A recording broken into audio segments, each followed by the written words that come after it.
അപ്പൊ ഈ പരിശുദ്ധ റമദാനിൽ കുടുംബബന്ധം മുറിച്ചവർ ആരുണ്ടെങ്കിലും അവരെത്ര നോമ്പ് പിടിക്കട്ടെ, എത്ര തറാവീഹ് നമസ്കരിക്കട്ടെ, ബാക്കി ദുനിയാവിൽ ഏതൊക്കെ പാപങ്ങൾക്ക് അരിയും പഞ്ചസാരയും പച്ചക്കറിയും കിറ്റും റമദാൻ കിറ്റും ഈത്തപ്പഴവും കാരക്കയും ഒക്കെ വാങ്ങിക്കൊടുക്കട്ടെ, അവരെ കുടുംബത്തിൽപ്പെട്ടവർ പിണങ്ങിക്കഴിയുകയാണെങ്കിൽ അള്ളാഹുവിന്റെ റഹ്മത്ത്, അള്ളാഹുവിന്റെ കാരുണ്യം അവർക്കുണ്ടാവില്ല.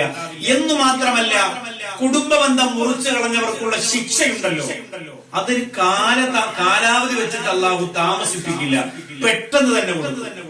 നിങ്ങൾ ആരെങ്കിലും കുടുംബബന്ധം മുറിച്ചു കളഞ്ഞാൽ അതിന്റെ അദാബ് വരുന്നത്, അതിന്റെ ശിക്ഷ വരുന്നത് വളരെ പെട്ടെന്നാണ്.